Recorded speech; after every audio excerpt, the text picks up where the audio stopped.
কোপার সেই ঐতিহাসিক মারাকানা থেকে নতুন করে শুরু করে বার্সা, পিএসজি এবং মেসি নেইমারের এই বন্ধুত্বের রসায়নটা চিরন্তন। 2 বছর 8 মাস পর চিরসবুজ নেইমারের হলুদ জার্সিতে এই প্রত্যাবর্তন। তাতে কি সবচেয়ে খুশি বন্ধু মেসি? 39-এর মেসি কিংবা 41-এর রোনালদোর পথ ধরে এবার কি তবে নেইমারের পালা? স্কটল্যান্ডের বিপক্ষে রাজসিক প্রত্যাবর্তনে বন্ধু মেসির বর্তমানকে উপভোগ করার সেই চেনা মন্ত্রে উজ্জীবিত হতে পারবেন তো নেইমার জুনিয়র?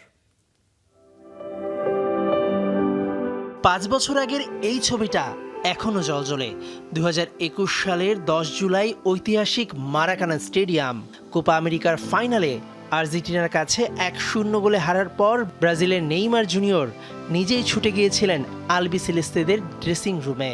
অভিবাদন জানিয়েছিলেন গ্রহের অন্যতম সেরা ফুটবলার লিওনেল আন্দ্রেস মেসিকে, যেই ছবি সারা বিশ্বের দুই চির প্রতিদ্বন্দ্বী সমর্থকদের এক সুতোয় বেঁধেছিল।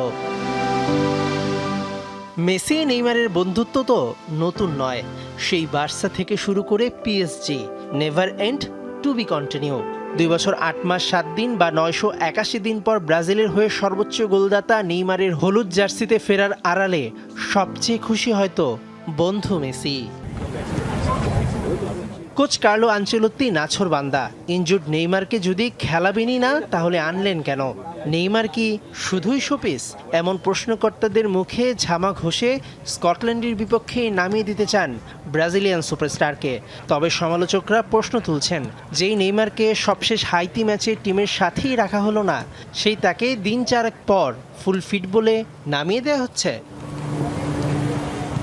মেসি 39 বছর বয়সে বিশ্বকাপ মাতাচ্ছেন। সেই পথ অনুসরণ করে রোনালদো 41-এ করলেন জোড়া গোল। এবার নেইমারের পালা। স্কটল্যান্ডের বিপক্ষেই গোল করে রাজসিক প্রত্যাবর্তন হবে কি ব্রাজিলিয়ান সুপারস্টারের? এসব ক্যালকুলেশন যখন চলছে তখন মেসির এক উত্তরে নেইমার অনুপ্রেরণা খুঁজে নিতে পারেন। 2 ম্যাচে 5 গোল, এমন ক্ষুরধার পারফরমেন্সের পর কি 2030 সালের বিশ্বকাপে খেলবেন মেসি? সাংবাদিকদের এমন প্রশ্নের জবাবে মেসি বলেন, 2030 নিয়ে ভাবছি না, আমি বর্তমানকে উপভোগ করছি। উপভোগের সেই মন্ত্রটা বন্ধু মেসির কাছ থেকে নিতে পারবেন তো নেইমার? মেহেদি নাইম, যমুনা স্পোর্টস।